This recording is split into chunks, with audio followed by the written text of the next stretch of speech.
Here we have Jerry Jones. Yeah, we might have somebody who's close to Jerry Jones. Oh, got some ties to him. Huh? Got some ties to Jerry Jones. Somebody who might have some ties. Sources are coming into my ear right now. Yeah, well, actually, we have a video of the guy who knows here. Let's drop this clip real quick because I want everybody to see this guy who we're about to bring up next. So you can see what we're about to get right here on the show. Go ahead, Kat. Roll that beautiful bean footage. Hello there, Candace. This is Jerry Jones, and I was trying to get a hold of Tony. Would he happen to be in right now? Sure, I'll hold. With my mind on my money and my money on my mind. Hey there, Tony. How the hell are you? It's your boy, Jerry Jones. Oh, well, that is good to hear, Tony. You know how proud we are of you down here in Dallas. The whole Jones family just adores you in the job that you do in that booth every Sunday. Yeah, we are as happy as a pig rolling in shit for you, Tony. That is no lie. Well, let me get down to brass tacks here, Tony. I know you saw what happened with Dak Prescott when he went down with that injury. Yes, that's the same Dak Prescott that I benched you for. Okay, now, Tony, you said that was water under the bridge now. I get that, Tony, and listen, I'm calling up a favor. Just, whatever they're paying you over there, Tony, I will triple it. Do you remember that cruise ship we went on that one time and what I had them two girls do for you, Tony? I mean, whoa.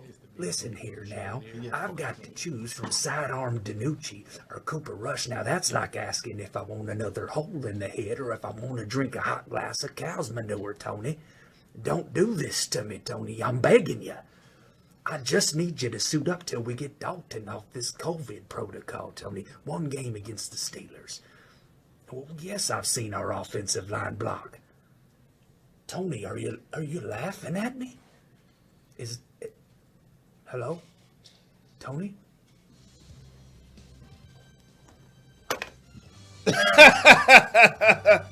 And joining us right now is the gentleman who actually portrays that voice of Mr. Jerry Jones. And you think you're going to be able to do something with that? That was pretty damn good. We got our guy, Kelly-K9 here. And from my understanding, he does a podcast, and it's called Cowboys in Chaos. And welcome to the show, man. How you doing tonight, man? I'm doing good. How you guys doing? Pretty good, man. Listen, this is an honor to have you on the show, man. You've blown up in the sense behind this Jerry impersonation. Yeah, I didn't really. I've always liked watching Jerry Jones, and I just kind of one day was doing the voice, and I was like, I should try this and put a video out there and just see what happens with it. And I got a pretty good reaction from it, so. Now I just kind of every once in a while will drop a random video when an idea comes to my head, which Jerry makes it pretty easy to do, man. He says some stuff, so just kind of go with it. So do you have a McGriddle right now? Because, you know, that's the new thing now. Jerry and his McGriddle and salting the fuck out of it. Don't forget the salt. Yep, salt on the McGriddle.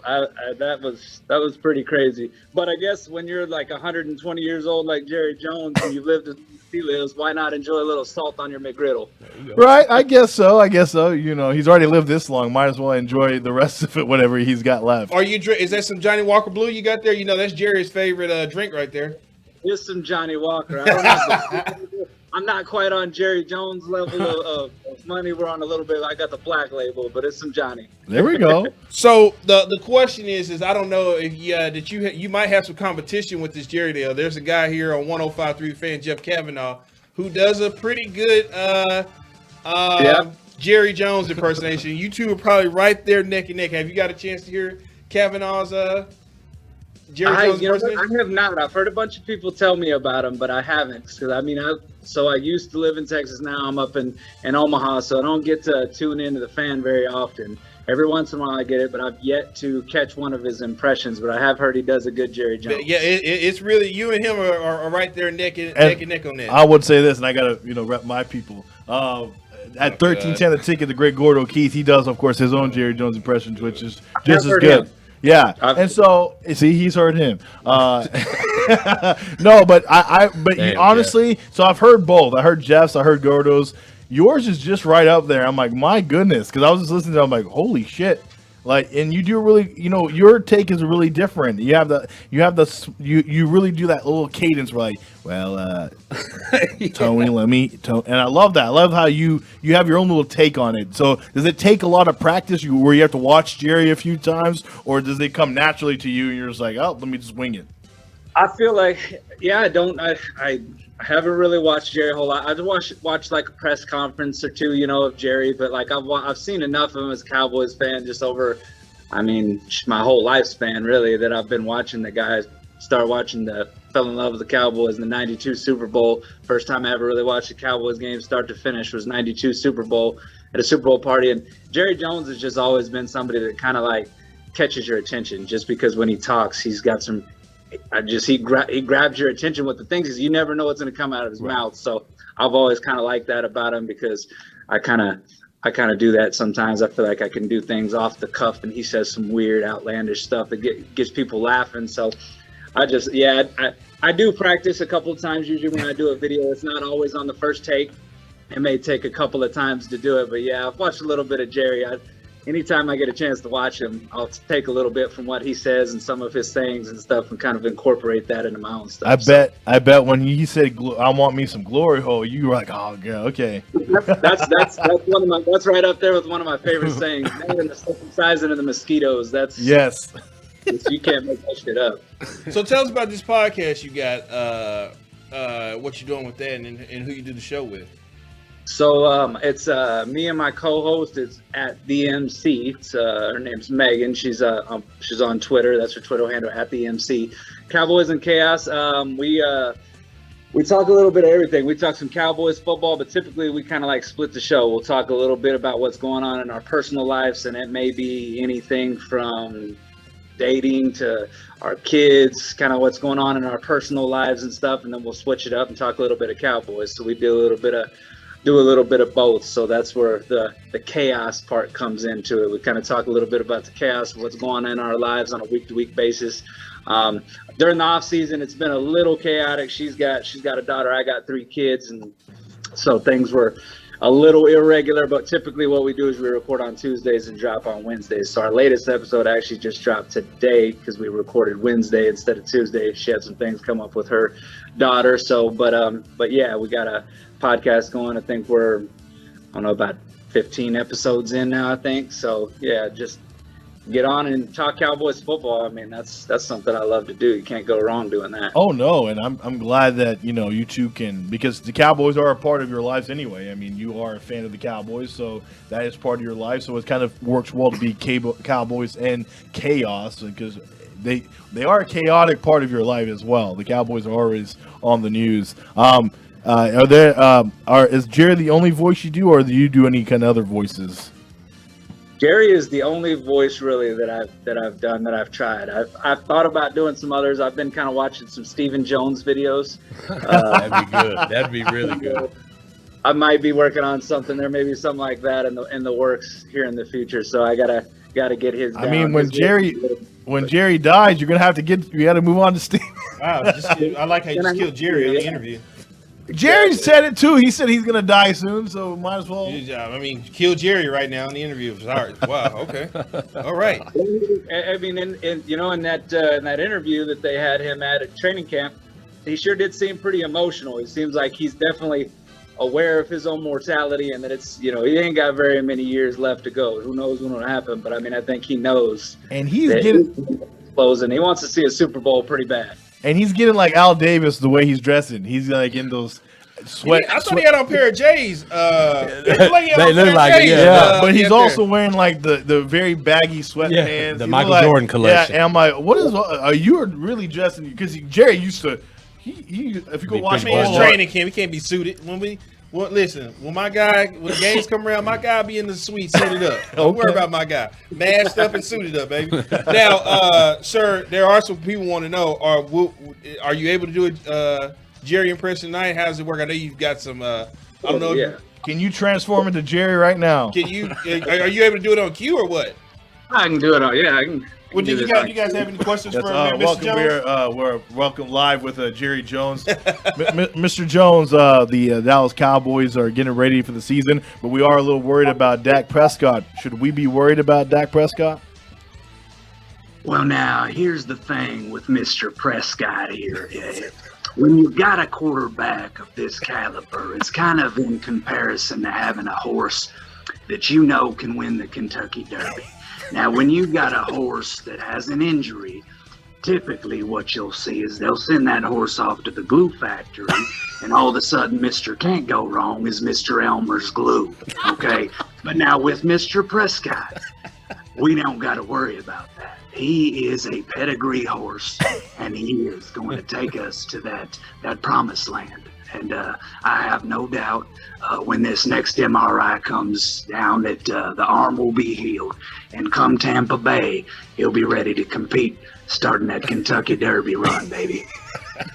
Mr. Chisholm, you have a question? Yeah, I was actually wondering, Mr. Jones, how you felt about Micah Parsons making his debut out there. You know, he wanted to stay in the game, but Dan Quinn, DQ as I like to call him, went ahead and said, no, we're just going to take you out for the night. What do you have any thoughts on that, sir?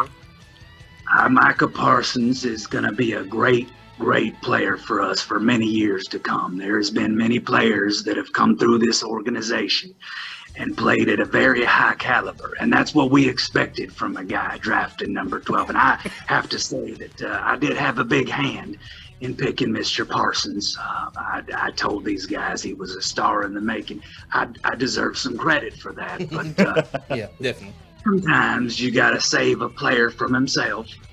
He's a lion, and that lion wants to pounce. We gotta let him pounce on Tom Brady. We don't want him pounce in the preseason too much. But he's a hell of a player, sideline to sideline. We do and we don't, and we will and we won't, right? And that's the montage there with Mr. Jones. Wait, I have a question, Mr. Jones. Jimmy Johnson, your arch nemesis from the '90s, he's in the Hall of Fame. How do you feel? What's your thoughts on it? And is he going to go in the Ring of Honor? Well, let me just say that I'm happy he's in, and rightfully deserved. Although I did make it first. That's the one. You know, it's a pleasure to see the guy that I brought into this league to coach this, Dallas Cowboys franchise to two of its world titles and Lombardi trophies. And of course, I want to get him put into the Ring of Honor. I think it's well deserving after making him wait all these years. And grovel at my feet some, and now I will acquiesce to put him in the Ring of Honor. So yes, well deserving, and congrats to my good friend there. Dude, that's awesome, man. You're too. I was gonna that's the do best mine. I've ever heard. Now I know I'm not gonna do mine. Yeah, we don't even need you trying. I'll do my Bosnian, Jerry. No, we don't. Steven, they're nice. Go give me the money. Yeah, we don't even need you to do that. Listen, man, we want to thank you for joining us. That's man. awesome, man. And okay, so when is Cowboys and Chaos again? Cowboys and Chaos drops new episodes every Wednesday. Are you guys on YouTube or anything, or is it just straight? Not on YouTube. We're on all the streaming platforms, Spotify, iTunes.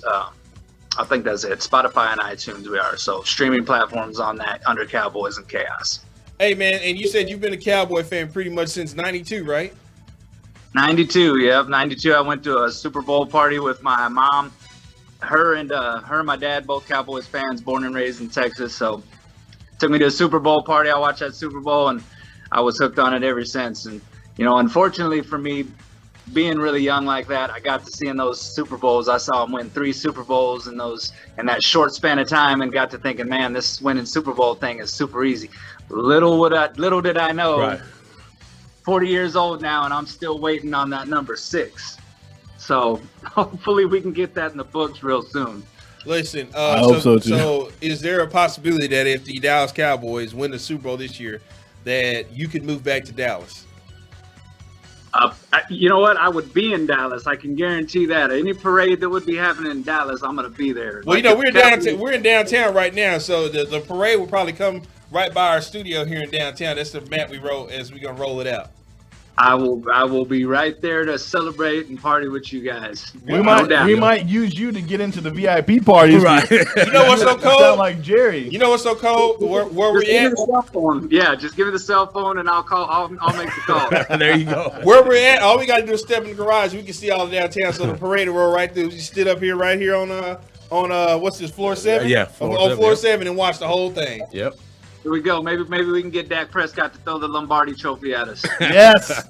We might can do that. Hey man, thank you again for joining us tonight. A lot of people were tuning in to see this. It'll be up tomorrow everywhere. Thank you again. And I told you before, we have had it confirmed that Jerry Jones does watch this show. He does. We have had it confirmed.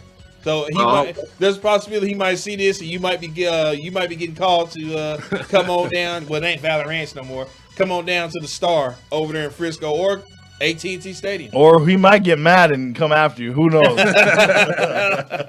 One of the two. Yeah. Hey man, appreciate it. Thank man. you so for much, joining man. us. Sir. Guys, thanks for having me on. It was a good time. Woo. Kelly-K9, Chaos and Cowboys. I'm sorry, Cowboys and Chaos. Excellent. Go look them up. Excellent. See, I thought my Jerry was pretty good. No, it's not. It's not. It's not. Steven. See, I can't do this. No. If you weren't looking at him, you would really think you were talking to Jerry Jones. I'm telling you right now, he's up there with Jeff and Gordo. Seriously, Yeah. Like, he is that good, and so all the success he has, he deserves it. And it doesn't seem like he puts a lot into it. It just seems like it comes really natural. He had, if you talk, when you notice in his natural voice, there's a little of that twang in there, the Jerry little Arkansas thing. It's there in the stuff right there. Yeah, Right in and there, so right it's part vein. of his voice, so he just has to move a little bit with his mouth. But you know what? That's why I'm impressed with people who do impersonations and stuff. I was watching Gabriel Iglesias. He was on Stephen Colbert last night, and he's in the new Space Jam. And he does Speedy Gonzalez, but he does everybody. He's like, I could do the whole movie, and I'm like, that's just so cool that you can voice that many characters and everything. That's a hell of a talent. Let's take a break. When we come back, EA's guy Luka Doncic signed a very nice contract here. He's very excited about it. Free turnovers for everybody, So man. free turnovers for everybody?